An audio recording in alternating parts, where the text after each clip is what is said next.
Riverside Healthcare puts the health and wellness information you need well within reach.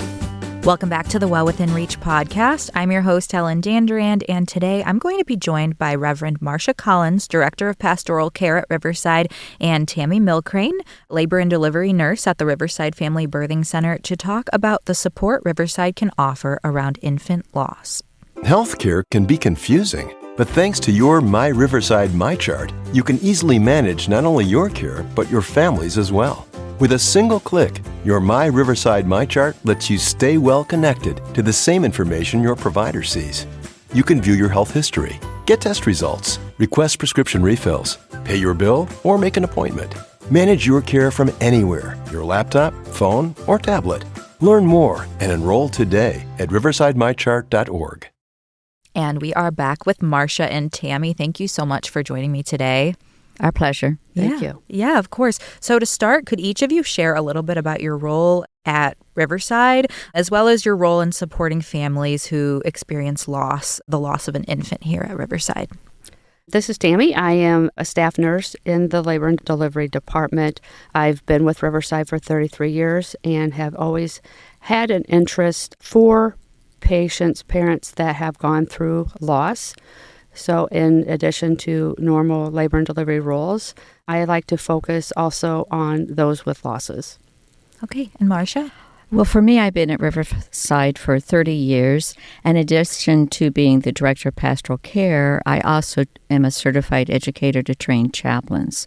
And so we have chaplains I'm training and helping with how to be present with mothers and fathers and grandparents and families who experience all types of loss, including babies.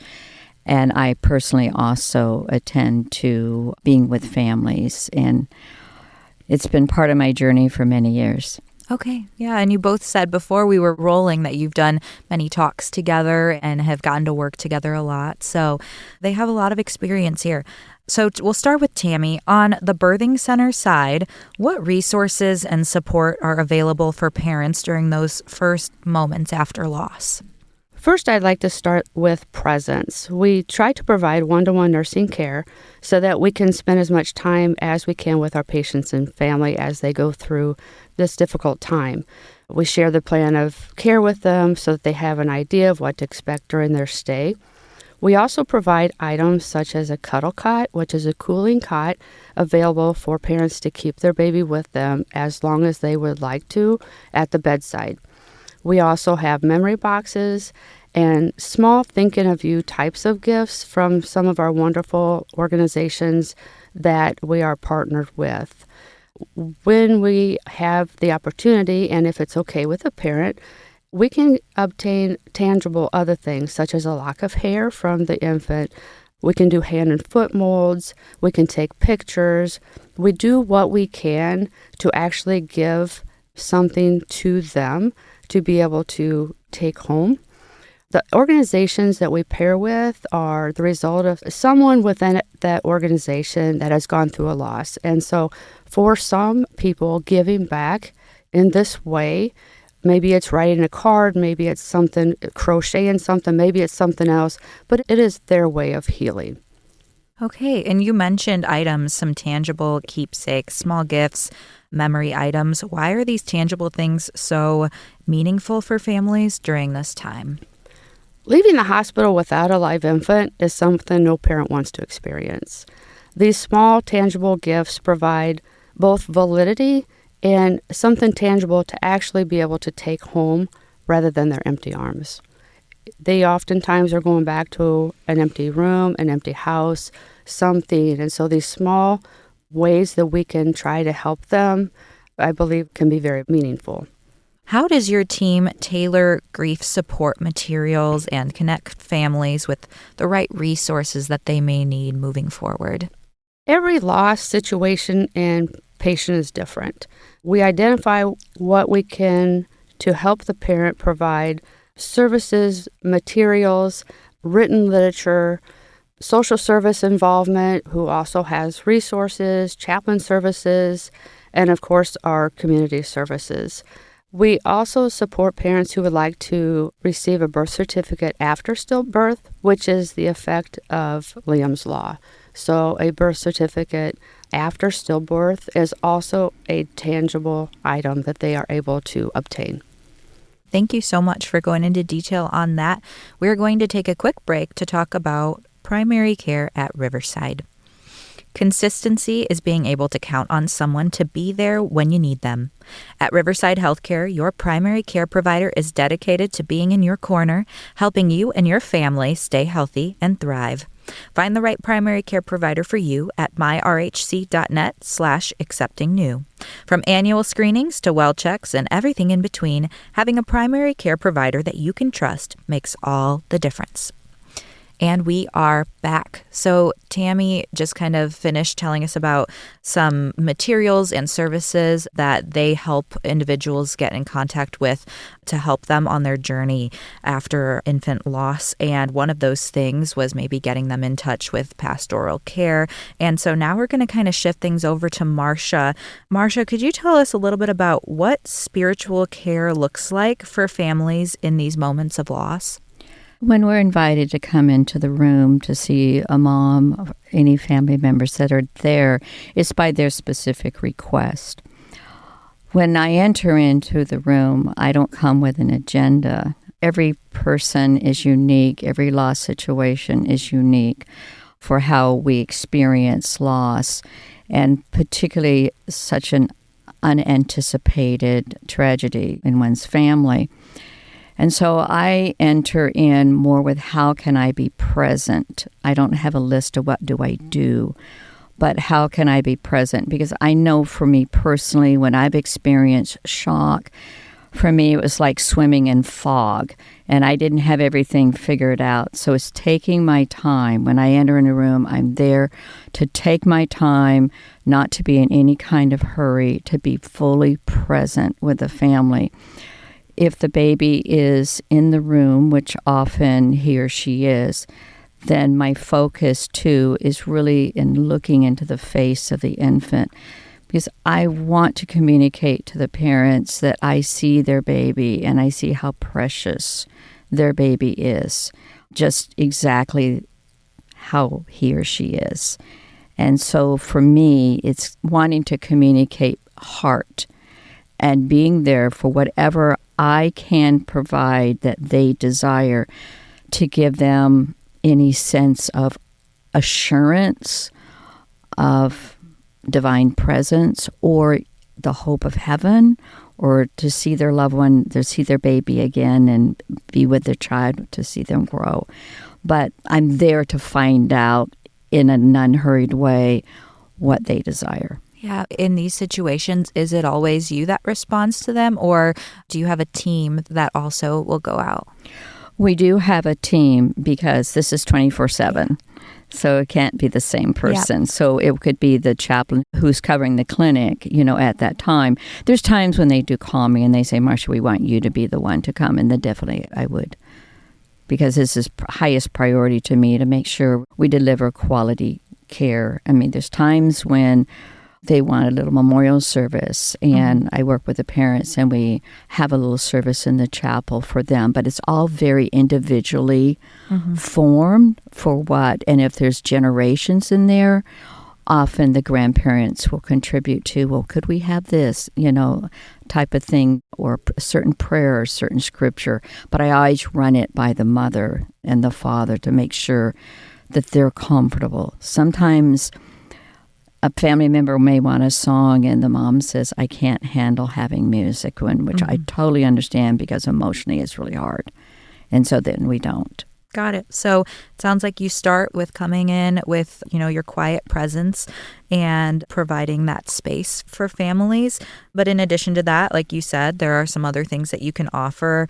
I know that your team offers some services like blessings, naming ceremonies, and memorials. Could you share a little more about what those mean for families and why rituals like these can be so powerful? I think it is connected to when Tammy was talking about having the memory box, to have a piece of paper, that reassurance that from the spiritual viewpoint, and I know in a way, depending on the history of the family and their spirituality, they are of a particular denomination or spiritual sense, that they're wanting this reassurance that God is present with their child. And so having the certificate, whichever certificate it is, that's in writing, that they can also have in their memory box, that reassurance that God is with their child, and the time, as the hymn says, in the sweet by and by, where they can receive their child back again, that it's the pause in the music, but the music will begin again. So I believe having that tangible piece of paper, and if we do anything with oil or water, we can always use a little shell if they request anything in that respect, and they can have the little shell to keep to have another piece of memory. That all sounds like really nice. I know in addition to the individual care that you give to families, you have twice a year, Riverside holds memorial services to honor those who have passed. What is that service like, and how does it help families to continue on with their healing process? The most important thing I think about the memorial service is community. That everyone who's there is there because there's a loved one from infant to grandparents that is being remembered. So we would begin with a welcome, and we have a very known poem from Ecclesiastes, A Time to Be Born, A Time to Die. We have that poem which everyone reads in responsive reading. And there's various poems that are read, music, people who speak in the service, and every single name is read of individuals being remembered. And family members are invited, if they would like to, they can bring in a photograph or a little teddy bear or some kind of memorial of their loved one, and we have them on the table in front so everyone can see the different items that are brought in. And that gives that sense of community too. We also offer, if the individual family members want to bring me a paragraph or two of something they've written in reference to their loved one, whether it's a baby or any age of an individual, and then I read those. And usually the service is 45 minutes to an hour at the most. And it's very meaningful to hear about the different people being remembered. Not everyone brings, and we wouldn't have time if they did, and not all family members can come due to family schedules, etc. We can always send them the booklet afterwards so they see the name of their loved one in the program and they see what all is involved in the program. They're welcome to do that. And it's very meaningful. People afterwards give a lot of hugs. There's some tears, there's some laughter. We want to honor the people who have died, and so our focus is on cherishing and honoring when we have our services. That sounds like a great way to honor folks. How are families notified about being able to come to that? It's in a couple ways. For the mothers who have a baby who dies, they are given a sheet of paper or a card, in the OB, labor delivery, and letting them know that a memorial service will be held, and if they would like their infant remembered, to contact us. That doesn't happen as much as if we were to ask them ourselves, but we have that because not all parents want to see a chaplain, and I totally respect that, because if I'm in heavy grief, personally, honestly, I don't want anybody around me. Mm-hmm. I mean, that's my style of grieving, so I respect that. But for any parent, and what I really want to stress too, there's not a time limit on grief. I have had an experience with a mother whose baby died, whose the two grandmothers in the room talked about babies that they died. They never even got to see, and they were never remembered and honored in any way. And so in that program, we had the current child, the current baby who died, and the relatives past the ages, all in the same program, because they wanted to have their names in there and they be acknowledged by community. And I thought that was wonderful. For adults or other people who die in the medical center, we have next to kin. and we send a letter to the next of kin. So that's how we reach out to everyone. But for the mothers, if a chaplain's involved, they will get an indication if they think of it from the family. But, so they may not want a memorial service this year, but they might want it another year. And that's fine. There's no age limit. Some losses can be extremely early when you don't know the gender of the child. And so there's many mothers who create names. And I tell them, there are no rules here. We can do whatever is of comfort to you, we will do. So we want to be very respectful, and really what's of comfort, and only they know. And so we don't want to impose anything on anyone. Wow. Well, it's wonderful how accommodating that you are and how open you are, and both of your teams are, to try and make folks feel comfortable during this time. And kind of to finish off today, I just want to ask you both. We can start with Tammy, as that's kind of been the order of this podcast. What would you want parents listening who may have walked this journey to know about the kind of care and compassion that Riverside provides? I would want them to, I hope, realize that there is help and support, there is community, there are services available for anybody that is walking the journey. They may have experienced themselves, they may have had a loved one who is going through the process, but to know that we are there to provide the best possible care in order to have them be able to proceed with their next stages. Okay. And Marsha, what would you say? From chaplaincy point of view, we're here with a heart. So many of us, and even, on my team too, having the loss of a baby is sadly very universal. So within our own families, my sister's child, it's just, we have a heart, and we really, really want to be there for you in whatever way you determine is best for you. Well, the work that both of you do is so important, and it's great to have such caring people. So I'm glad to have you on the podcast today. Thanks for joining me. Thank you. Yeah, and thank you, listeners, for tuning in to the Well Within Reach podcast, brought to you by Riverside Healthcare. For more information, visit riversidehealthcare.org.